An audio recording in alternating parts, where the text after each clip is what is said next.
start by shaking the martini. Nice. Like that? Yep. All right, welcome back to Late Night with Dr. Paul. I am revisited by our good friend, singer-songwriter Ted J. Simmons. Welcome back, Ted. Thank you, Mr. Paul. Thanks for... I should say doctor. Well, want to be formal. I've been telling people you're also an accomplished ventriloquist. Is that true? Yeah. I can talk out of my ass anytime I want. I do it every show. It's fantastic. It's a wonderful skill. Now, tell me about the song that you were so kind to perform at the beginning of the show. Is that from your debut album, 61 Dorchester? No, that's from an album that I'm currently working on. So to be the follow-up album to 61 Dorchester. The tentative name is either Lucky's Blues or The Real Ted Stevens, which has a whole other story associated to it completely. Can we vote online and pick? When it comes time, yeah.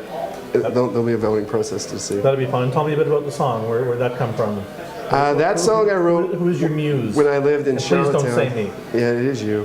All right. No, that song I actually wrote... basically, I was trying to practice writing songs sort of more abstract, like less sort of obvious kind of things, less literal. And that was only intended as practice. I was like, okay, let's see what this does. And I wrote it. And then I played it for a few people. Hey, look what I've been what I did to just practice writing sort of more abstractly. And they said, and they loved it. They said, that's a great song. So then I just kept playing it. And I never really tried to do the same thing again. Well, good. Yeah. So I really wrote it by accident. Well, some of the best stuff comes that way. I mean, I've been listening to your stuff for a while. I've had a copy of 61 Dorchester for a couple of years now. And I've always been impressed. I mean, you're a great sort of singer-songwriter.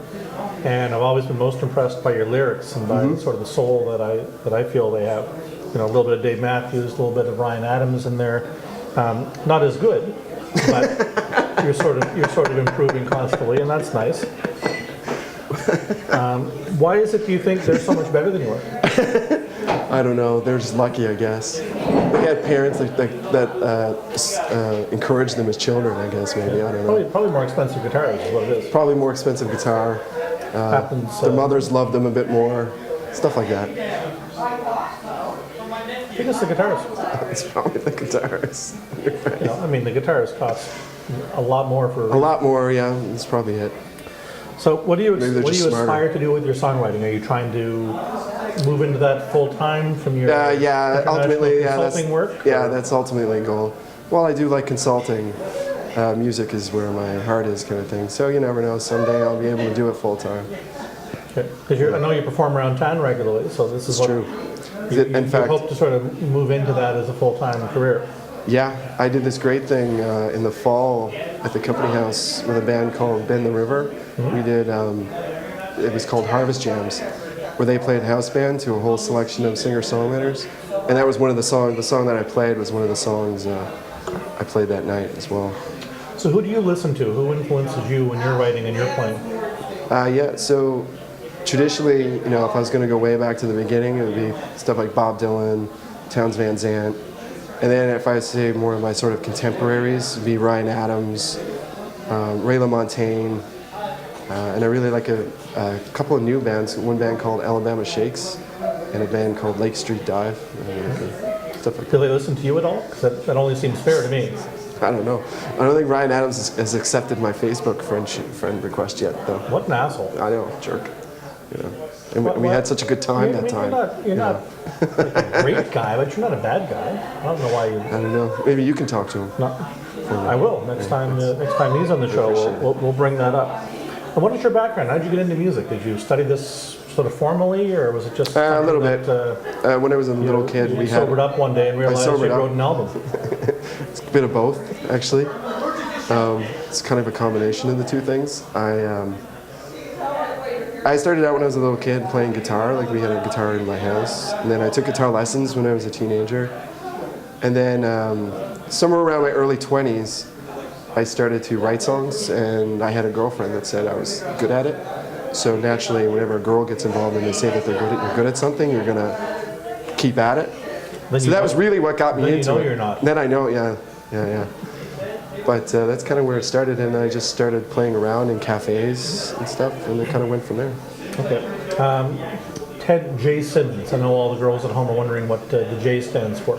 Well, ladies, it's James. Really? Yep, it is. Sort of hoped it'd be more exciting than that. Oh, James. Oh well. What do you do?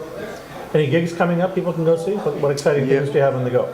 Sunday, February 1st, I'm playing at the legendary Baba's Lounge in Charlottetown. Okay. After that? And after that, not quite sure yet.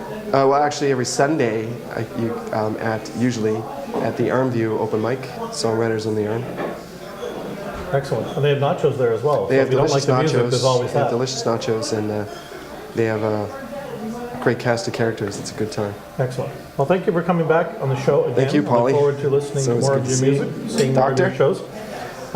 Please visit reverbnation.com/Ted J. Simmons. Ted J. Simmons. Listen to more of the cool music.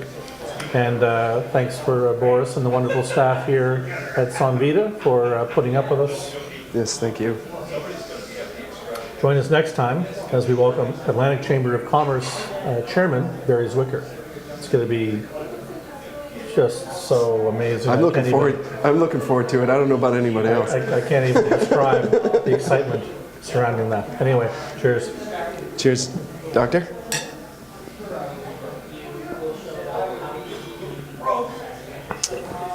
That's a great martini. Thank you for not smashing it on the fucking floor. Was that scripted? Oh, What was that? no. That was drunk. He was ad-libbing? That was drunk. It's the night time, the sky and